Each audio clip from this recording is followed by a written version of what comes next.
Buenos nachos, and welcome back to the channel. On today's episode, we're going to be revisiting the Panasonic 3DO. This, of course, is the model FZ-1 console, and what we're going to be doing today is, of course, installing the Retro GEM, and, in case you're wondering what this switch is back here, it is for an ODE. A special ODE that allows you to swap between the CD-ROM drive and, of course, the ODE. Without further ado, let's begin. Well, folks, if you don't take care of your capacitors, you will definitely have some damage. As you can clearly see, we have pretty much 4 corroded traces that needed to be rebuilt.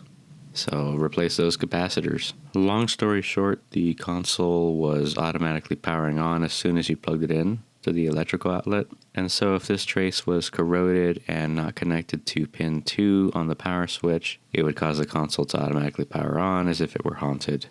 That said, I think it's about time we brought this console into the high def age, at least as much as we possibly can.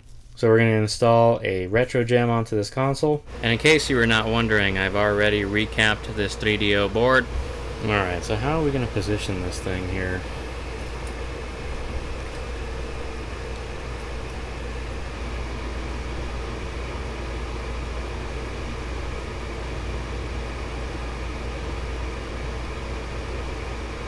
Guess it's time to add some good old-fashioned Flumix. Haven't used any of that in a while. This thing is kind of offset though.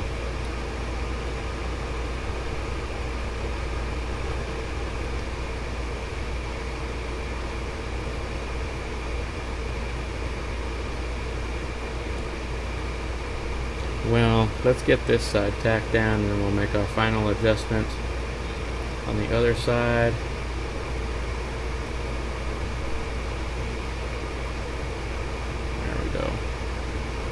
That should be good enough.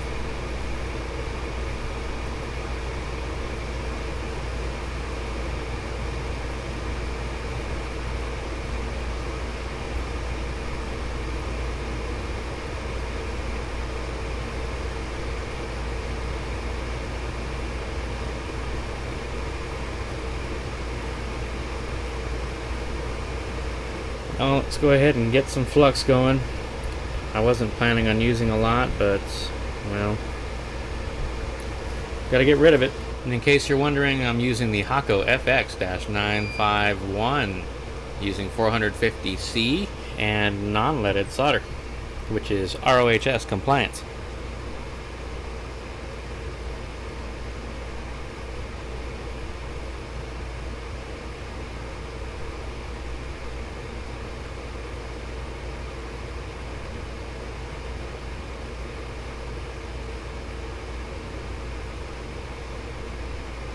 That is quite the globule right there. I think I'm going to switch soldering iron tips in a second.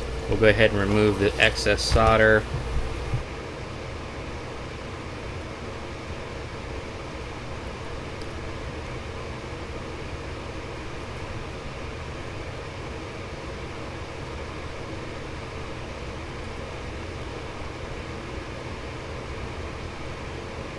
And this beginning over here looks like crap.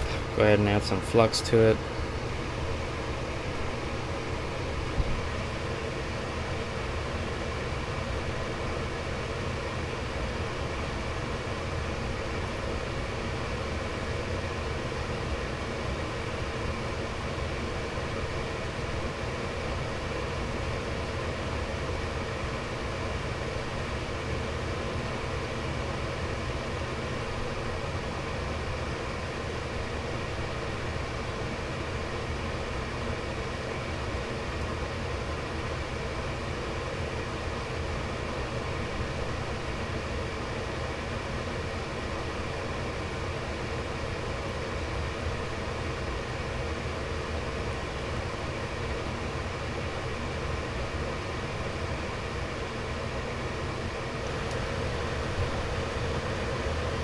There's always got to be one solder joint to ruin everything for you.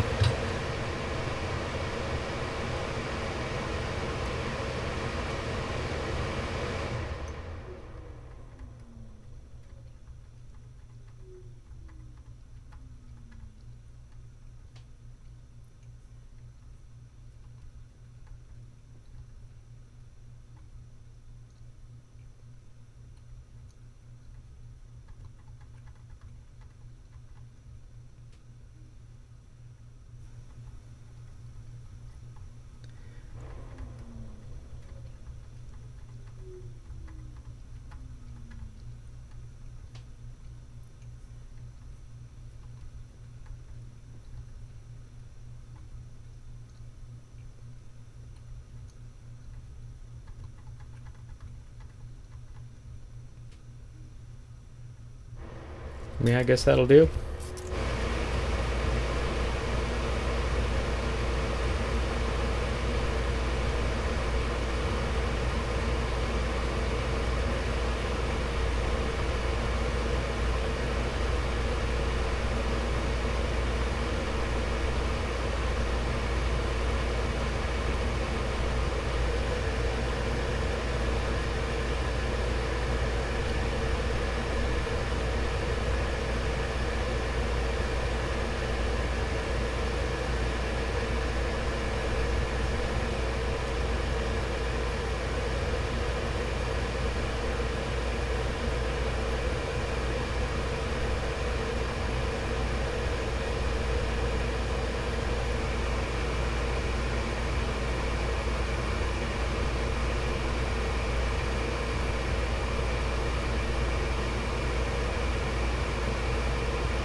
It's amazing how it doesn't look like it's that much solder when you put it on, but once you start maneuvering it around,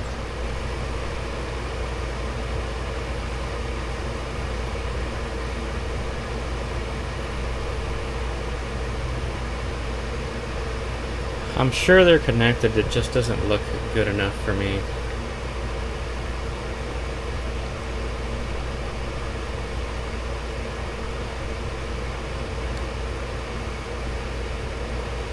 Alright, so let's go ahead and clean this up and see if we have any bridges.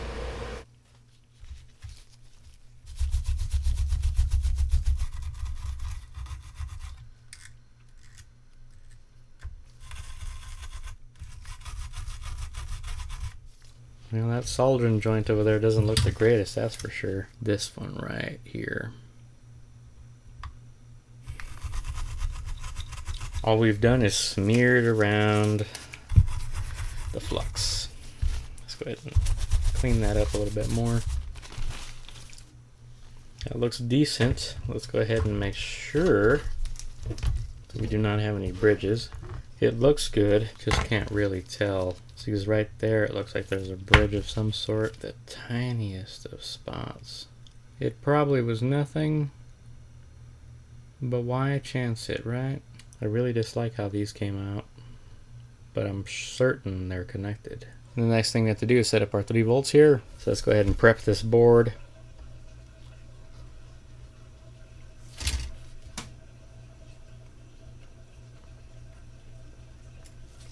So I guess right here next to the ram brake is what we're going to do.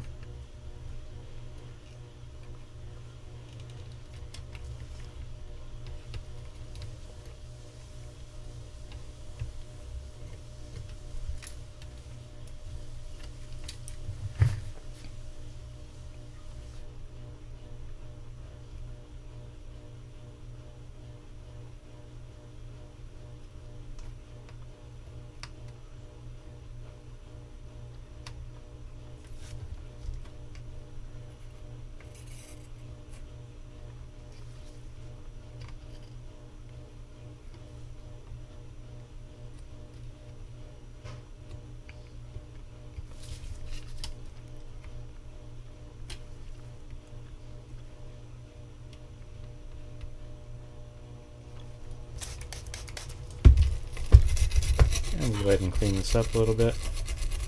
And we do not have a short.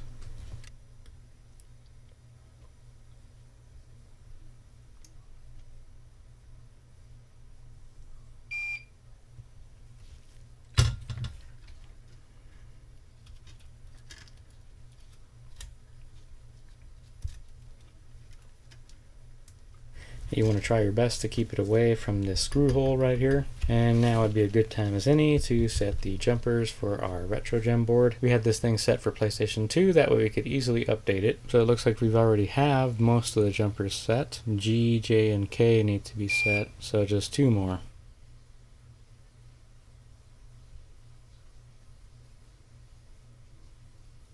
When I went to power on the console, I discovered that the Retro GEM was having some problems. Long story short, I had to touch up my soldering, and here's how it looks now. Now if you'll notice here, I have an ODE. This one right here allows you to use both your disk drive and the ODE itself, and it has a switch right here that allows you to choose which one you want to use. We have a third option right here in the center, which allows you to use an external switch, and that gets wired in right here. So we're going to go ahead and wire in an external switch, and in case you're wondering, I did finish off the remainder of the soldering. We soldered the controller lines, so we're going to use this type of switch right here. It looks like there's some solder on it, so we're going to have to clean that up.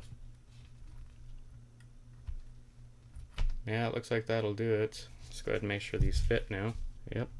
Looks like we got it. Now I thought for sure we were going to have to solder every single one of these lines, and we were going to have to use some heat shrink tubing and cut, and nope, this is going to work out quite well. Question is whether that'll be the case on this side right here. So B is the common in this case.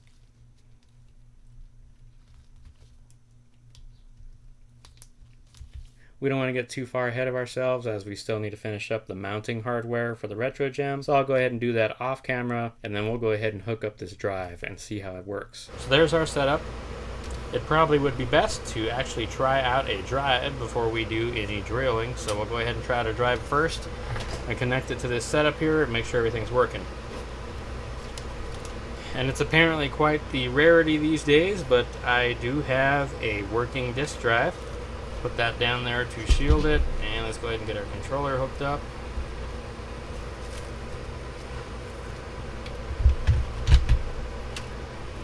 Wow, the pin is messed up on this thing already. That was fast.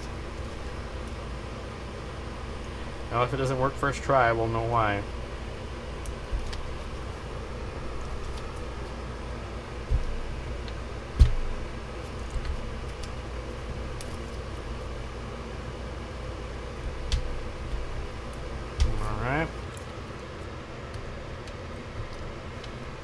Alright, so we're currently set to the ODE. All of our cables are hooked up for power. We'll go ahead and hit the power.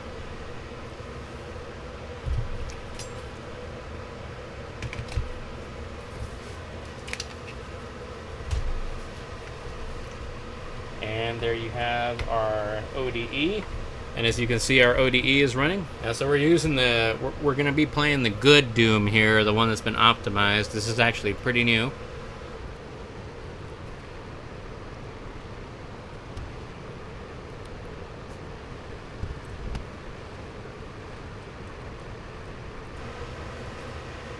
Oh yeah, that runs a whole lot smoother. Yeah, that's a lot smoother. Alright, so we know the ODE works. Let's go ahead and see if a disc-based game works. Go ahead and power off this console here, and we'll try out this game. And we'll of course flip the switch on this.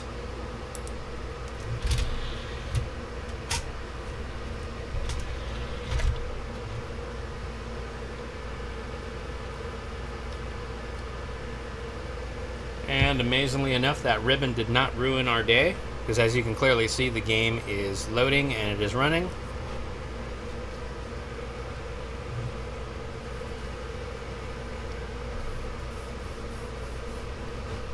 Well, and there you have it. It's fine, so that switch for our ODE works great. Of course, testing it is the easy part. The downside to this setup right here is that you will have to make sure you've loaded up all the games you want to load up on this USB drive, because you'll have no way to access this unless you have some kind of fancy way of routing it outside of the console. Originally, I was going to use something like this plugged in here, but we're keeping the drive, and that's really just because of the fact that we have so many original games, and I would like to be able to play some VCDs on this console since I have the adapter for it. Alright, so we're going to drill the hole now. I think the most optimum area is probably going to be about right here, because that seems to be away from everything. Let me grab the shell just to make sure. That looks like that'll be okay. Alright, so now we have to determine the size of this thing. It's probably going to be this one right here, which is 3/16. Now we can always go a little bit bigger. This is where I'm going to find out none of my batteries are charged. Can't exactly do it on one of the lines that are here, so I guess we'll... that was easy. Let's go ahead and undo this nut.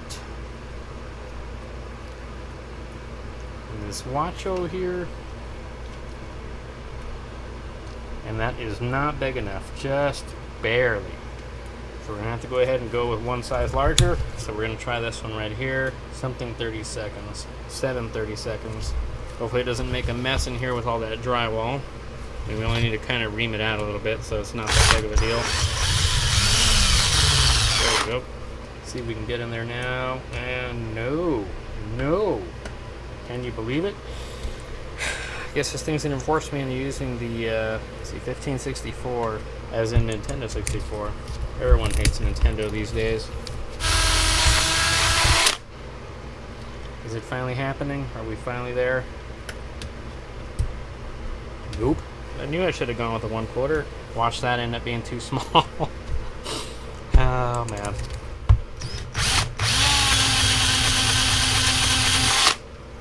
Alright. Finally. Well, after many trials and tribulations with the drill bit size, this looks like this is going to work. I'm not going to bore you with reassembling the console, so we're going to go ahead and skip that part. And this concludes our Panasonic 3DO FZ-1 upgrade session. We now have this fancy switch back here, which will of course allow us to swap between the ODE and the CD-ROM drive. This of course would be if you have quite the library of original games, and well, if you'd like to go ahead and use the VCD MPEG adapter, which goes right here. That concludes our video. If you found this video helpful or useful, please remember to leave us a like and subscribe. Thanks for watching. Until next time.